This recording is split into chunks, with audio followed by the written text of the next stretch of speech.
அதிகாரம் 22 இறை வாக்கியங்கள் 14 முதல் அதிகாரம் 23 இறை வாக்கியங்கள் 56 முடிய. நேரமானதும் இயேசு திருத்துவரோடு பந்தியில் அமர்ந்தார். அப்போது அவர் அவர்களை நோக்கி, நான் துன்பங்கள் படும் முன் உங்களோடு இந்த பாஸ்கா விருந்தை உண்பதற்கு மிக மிக ஆவலாயிருந்தேன். ஏனெனில் இறை ஆட்சியில் இது நிறைவேறும் வரை இதை நான் உண்ண மாட்டேன் என்று உங்களுக்கு சொல்கிறேன் என்றார். பின்பு அவர் கிண்ணத்தை எடுத்து கடவுளுக்கு நன்றி செலுத்தி அவர்களிடம், இதை பெற்று உங்களுக்குள் பகிர்ந்து கொள்ளுங்கள். ஏனெனில் இது முதல் இறையாட்சி வரும் வரை திராட்சை பழ ரசத்தை குடிப்பதில்லை என நான் உங்களுக்கு சொல்கிறேன் என்றார். பின்பு அவர் அப்பத்தை எடுத்து கடவுளுக்கு நன்றி செலுத்தி அதை பிட்டு அவர்களுக்கு கொடுத்து, இது உங்களுக்காக கொடுக்கப்படும் எனது உடல், எனது நினைவாக இவ்வாறு செய்யுங்கள் என்றார்.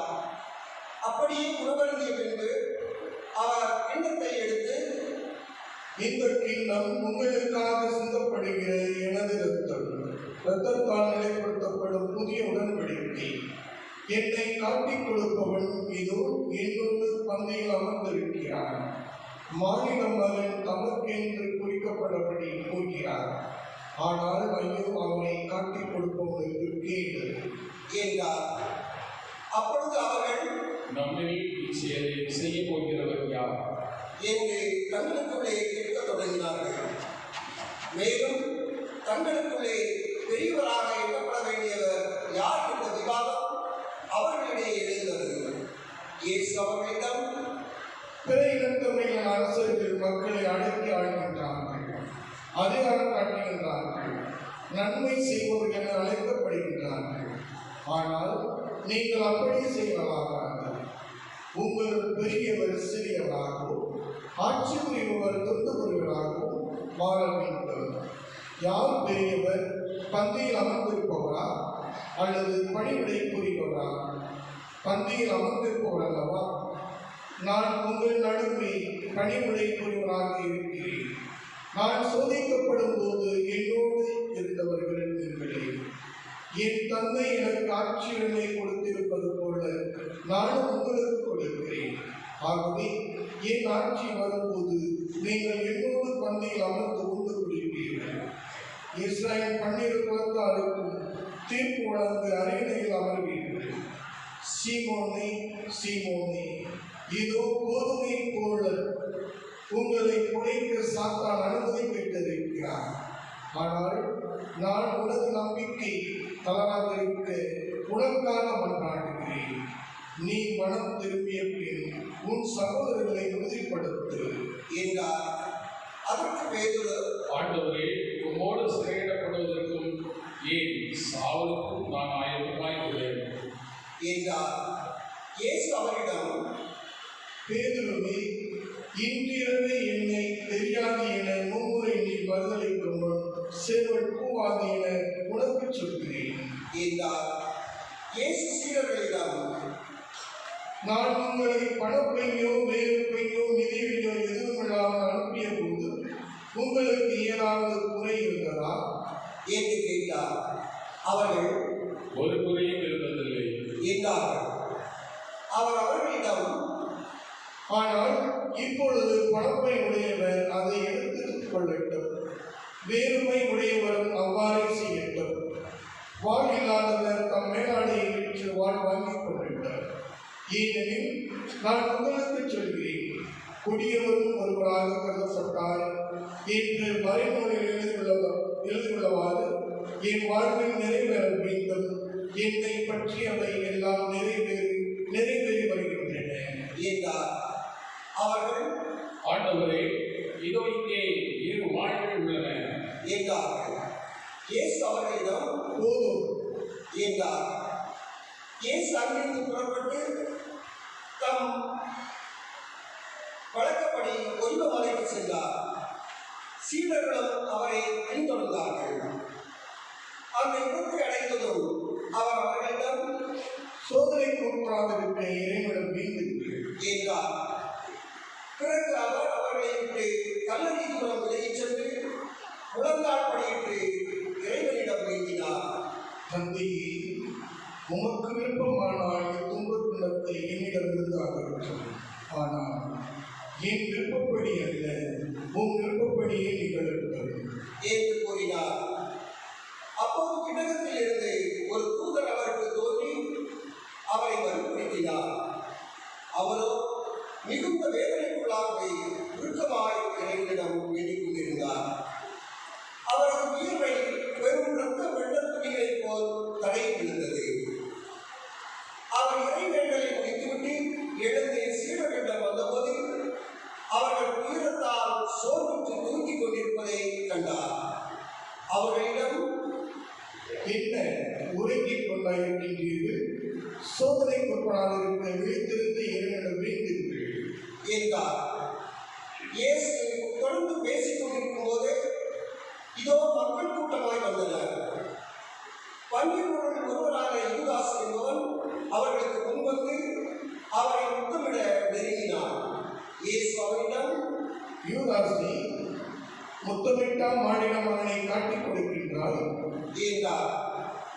அவரை சூழ நின்றவர்கள் நிகழப்போவதை உணர்ந்து, ஆண்டவரே, வாழால் விடலாமா என்று கேட்டார்கள். அப்பொழுது அவர்களில் ஒருவர் தலைமைக்குழுவின் பணியாளரை தாக்கி அவருடைய வலக்காலை துண்டித்தார். இயேசு அவர்களை பார்த்து, விடுங்கள் போதும் என்று கூறி அவருடைய காலை தொட்டு நலமாக்கினார். அவர் தம்மிடம் வந்த தலைமை குழுக்களையும் கோவில் காவல் தலைவர்களையும் மூப்பர்களையும் பார்த்து, ஒரு கல்வனை பிடிக்க வருவது போல நீங்கள் வாழ்களோடும் தடிகளோடும் வந்தது ஏன்? நான் நாள்தோறும் கோவிலில் உங்களோடு இருந்தும் நீங்கள் என்னை பிடிக்கவில்லை. ஆனால் இது உங்களுடைய நேரம். இப்போது இருள் அதிகாரம் செலுத்துகிறது என்றார். பின்னர் அவர்கள் இயேசுவை கைது செய்து இழுத்து சென்று தலைமை குழுவின் வீட்டுக்கு கொண்டு போனார்கள். பேதுரு துணையில் அவரை பின்தொடர்ந்தார். வீட்டு உள்முற்றத்தில் நடுவில் நெருப்பு மூட்டி அதை சுற்றி அவர்கள் உட்கார்ந்திருந்தார்கள். பேதுருவும் அவர்களோடு இருந்தார். அப்போது வழிபடும் ஒருவர் நெருப்பின் அருகில் அவர் அமர்ந்திருப்பதைக் கண்டு அவரை உற்று பார்த்து, இவனும் அவரோடு இருந்தார் என்றார். அவரோ, அம்மா, அவர் எனக்கு தெரியாது என்று மறுதளித்தார். சிறிது நேரத்திற்கு பின் அவரை கண்ட வேறொருவர், நீயும் அவர்களை சேர்ந்தவர்தான் என்றார். பேதுரு, இல்லையப்பா என்றார். ஏறக்குறைய ஒரு மணி நேரத்திற்கு பின்னர் மற்றொருவர், உண்மையாகவே இவனும் அவனோடு இருந்தான், இவனும் கலிலேயன் தான் என்று வலியுறுத்தி கூறினார். பேதுரு, நீ குறிப்பிடும் வரை எனக்கு தெரியாது என்றார். உடனேயே அவர் தொடர்ந்து பேசிக் கொண்டிருந்த போதே சேவல் போயிற்று. ஆண்டவர் திரும்பி பேதுருவை கூர்ந்து நோக்கினார். இங்கு சேவல் கூவும் முன் நீ என்னை 3 முறை மறுதலிப்பாய் என்று ஆண்டவர் தமக்கு கூறியதை பேதுரு நினைவுகூர்ந்து வெளியே சென்று மனமும் அழுதார். இயேசுவை பிடித்து வைத்திருந்தவர்கள் அவரை ஏளனம் செய்து நையை பிடித்தார்கள். அவர் முகத்தை மூடி, உன்னை அடித்தவன் யார்? இறைவாக்கினரே சொல் என்று கேட்டார்கள். இன்னும் பலவாறு அவரை படித்துரைத்தார்கள். பொழுது விடிந்ததும் மக்களின் மூப்பர்களும் தலைமை குழுக்களும் மறைவு அறிஞர்களும் கூடி வந்தார்கள். இயேசுவை இழுத்து சென்று தங்கள் மூப்பர் சங்கத்தின் முன் நிறுத்தினார்கள். அவர்கள், நீ மெசியாதானா எங்களிடம் சொல் என்று கேட்டார்கள். அவர் அவர்களிடம், நான் உங்களிடம் சொன்னாலும் நீங்கள் நம்ப மாட்டீர்கள். நான் உங்களிடம் கேட்டாலும் பதில் சொல்ல மாட்டீர்கள். இது முதல் மாநில மகன் வல்லவராம் கடவுளின் வளப்பத்தில் வீற்றிருப்பார் என்றார். அதற்கு அவர்கள் அனைவரும், அப்படியானால் நீ இறைமகனா என்று கேட்டனர். அவரோ, நான் இறைமகன் என நீங்களே சொல்கின்றீர்கள் என்று அவர்களுக்கு சொன்னார். அதற்கு அவர்கள், இன்னும் தமக்கு சான்றுகள் தேவையா? இவன் வாயிலிருந்து நாமே கேட்டோமே என்றார்கள். திரண்டிருந்த மக்கள் அனைவரும் எழுந்து இயேசுவை பிலாத்துவின் முன் கொண்டு சென்றனர். இவன் நம் மக்கள் சீரழிய காரணமாக இருக்கிறான். சீசருக்கு கப்பம் கட்டக்கூடாது என்கிறான். தானே மெசியாவாகிய அரசன் என்று சொல்லிக் கொள்கிறான். இவற்றையெல்லாம் நாங்களே கேட்டோம் என்று அவர்கள் இயேசுவின் மேல் குற்றம் சுமத்த தொடங்கினார்கள். பிலாத்து அவரை நோக்கி, நீ யூதரின் அரசனா என்று கேட்க, அவர் அவ்வாறு நீர் சொல்கின்றீர் என்று பதில் கூறினார். பிலாத்து தலைமைக் குருக்களையும் மக்கள் கூட்டத்தையும் பார்த்து, இவரிடம் நான் குற்றம் ஒன்றும் காணவில்லை என்று கூறினார். ஆனால் அவர்கள், இவன் கலிலேயா தொடங்கி யூதேயா வரை இவ்விடம் முழுவதிலும் மக்களுக்கு கற்பித்து அவர்களை தூக்கி விடுகிறார் என்று வலியுறுத்தி கூறினார்கள். இதை கேட்ட பிலாத்து, இவன் கலிலேயனா என்று கேட்டார். அவர் ஏரோதின் அதிகாரத்துக்கு உட்பட்டவர் என்று அவர் அறிந்து, அப்போது எருசலேமில் இருந்த ஏரோதிடம் அவரை அனுப்பினார். இயேசுவை கண்ட ஏரோது மற்ற மகிழ்ச்சி அடைந்தார். ஏனெனில் அவரை குறித்து கேள்விப்பட்டு அவரை காண நெடுங்காலமாய் விருப்பமாயிருந்தார். அவர் அரும் அடையாளங்கள் ஏதாவது செய்வதை காணலாம் என்று நெடுங்காலமாய் எதிர்பார்த்திருந்தார். அவர் அவரிடம் பல கேள்விகள் கேட்டார்.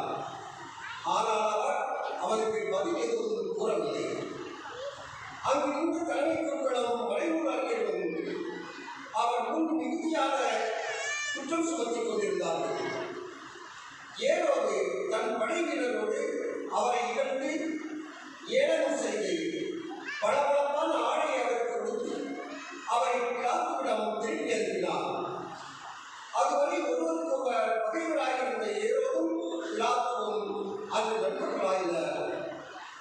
பிலாத்து தலைமைக் குருக்களையும் ஆட்சியாளர்களையும் மக்களையும் ஒன்றாக வரவழைத்தார்.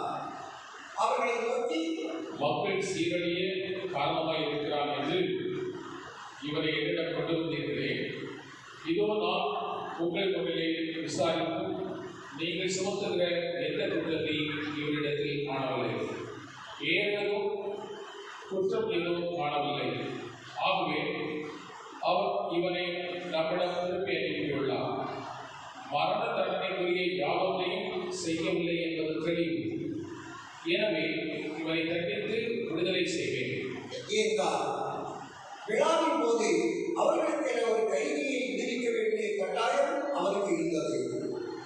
திரண்டிருந்த மக்கள் அனைவரும், இவன் வழிய பரபாவை எங்களுக்கு என விடுதலை செய்யும் என்று கத்தினர். பரபா நகரில் நடந்த ஒரு கலகத்தில் ஈடுபட்டு கொலை செய்வதற்காக சிறையிடப்பட்டவர். பிலாத்து இயேசுவை விடுதலை செய்ய விரும்பி மீண்டும் அவர்களை கூப்பிட்டு பேசினார். ஆனால் அவர்கள், அவனை சிலுவையில் அறையும் என்று கத்தினார்கள். மூன்றாம் முறையாக அவன் அவர்களை நோக்கி, இவன் செய்த குற்றம் என்ன? மரண தண்டனைக்குரிய குற்றம் ஒன்றும் இவரிடம் நான் காணவில்லை. எனவே இவரை தண்டித்து விடுதலை செய்வோம் என்றார். அவர்கள் அவரை சிலுவையில் அறைய வேண்டும் என்று உரத்த குரலில் வலியுறுத்தி கேட்டார்கள். அவர்கள் குரலை வைத்தது. அவர்கள் கேட்டபடியே பிலாத்து தீர்ப்பளித்தார். கலகத்தில் ஈடுபட்டு கொலை செய்ததற்காக சிறையிடப்பட்டிருந்தவரை அவர்கள் கேட்டுக்கொண்டபடியே அவர் விடுதலை செய்தார். அவர்கள் விருப்பப்படி செய்ய விட்டுவிட்டார்கள். அவர்கள் இயேசுவை இழுத்து சென்று கொண்டிருந்த போது சீரேன் ஊரைச் சேர்ந்த சீமோன் என்பவர் வயல்வெளியிலிருந்து வந்து கொண்டிருந்தார்.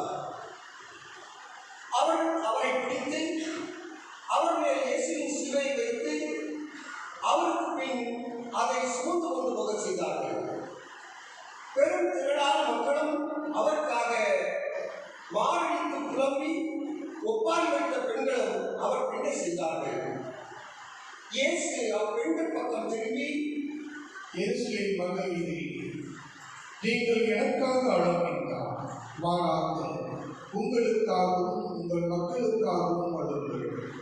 ஏனெனில் ஒரு காலம் வரும், அப்போது மழலைகள் பேறு பெற்றார் என்று பிள்ளை பெறாதவர் பால் கொடுக்காதவர் பேர் பெற்று என்றும் சொல்வார்கள். அப்போது அவர்கள் மலைகளை பார்த்து எங்கள் மேல் விழுங்கள் எனவும், குன்றுகளை பார்த்து எங்களை மூடிக்கொள்ளுங்கள் எனவும் சொல்வார்கள்.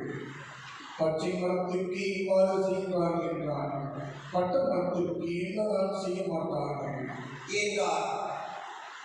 வேறு 2 குற்றவாளிகளையும் மரண தண்டனைக்காக அவர்கள் அவரோடு கொண்டு சென்றார்கள்.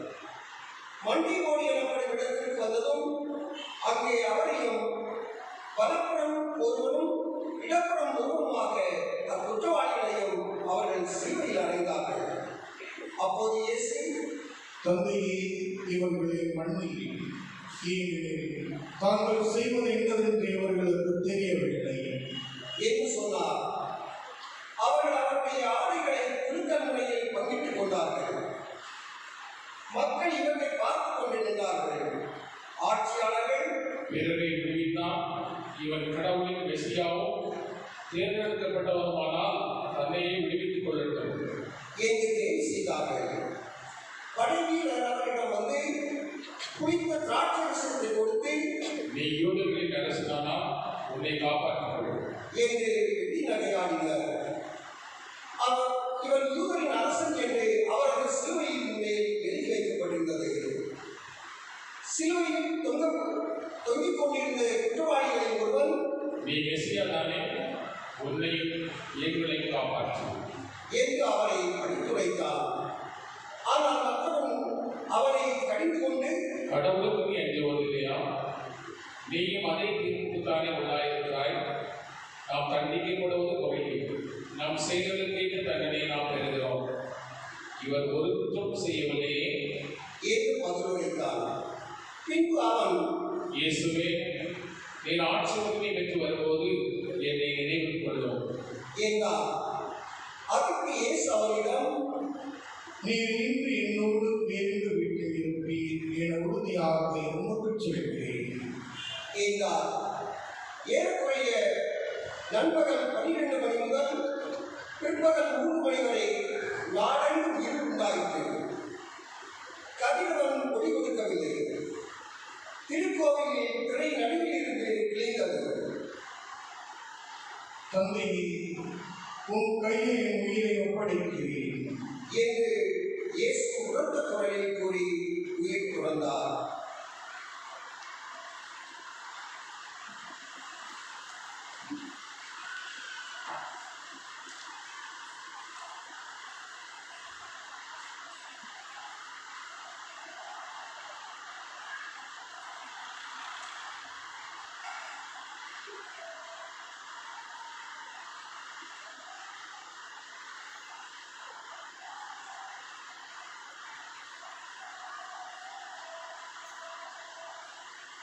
அனைவரும் எழுந்திருப்போம்.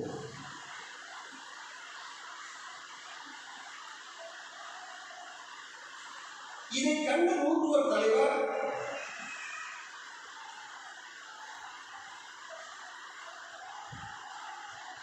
பின்பு இவர் உண்மையாகவே நேர்மையாளர் என்று கூறி கடவுளை போற்றி புகழ்ந்தார். இக்காட்சியை காண கூட்டி வந்திருந்த மக்கள் அனைவரும் நிகழ்ந்தவற்றைக் கண்டு மார்பில் அடித்துக் கொண்டு திரும்பி சென்றனர். அவருக்கு அறிமுகமான அனைவரும் கலிலேயாவிலிருந்து அவரை பின்பற்றி வந்திருந்த பெண்களும் தொலைவில் இருந்து இவற்றை பார்த்துக் கொண்டிருந்தார்கள். யோசேப்பு என்ற பெயருடைய ஒருவர் இருந்தார். அவர் தலைமை சங்க உறுப்பினர், நல்லவர், நேர்மையாளர். தலைமை சங்கத்தாரின் திட்டத்துக்கும் செயலுக்கும் இணங்காத அவர் யூதேயாவில் உள்ள அரிமத்தியா ஊரை சேர்ந்தவர். இறையாட்சியின் வருகைக்காக காத்திருந்தவர். அவர் பிலாத்துவிடம் போய் இயேசுவின் உடலை கேட்டார். அவர் அவரது உடலை இறக்கி வெள்ளிய துணியால் சுற்றி பாறையில் குறைந்திருந்த கலரையில் வைத்தனர். அதற்கு முன்பு யாரையும் அதில் அடக்கம் செய்வதில்லை. அந்த ஆயத்த நாள் ஓய்வு நாளின் தொடக்கம். கலிலேயாவிலிருந்து அவரோடு வந்திருந்த பெண்கள்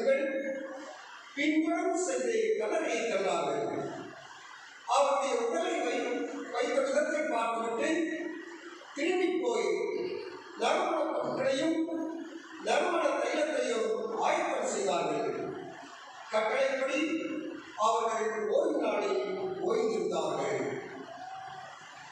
இது கிறிஸ்து வழங்கும் நற்செய்தி.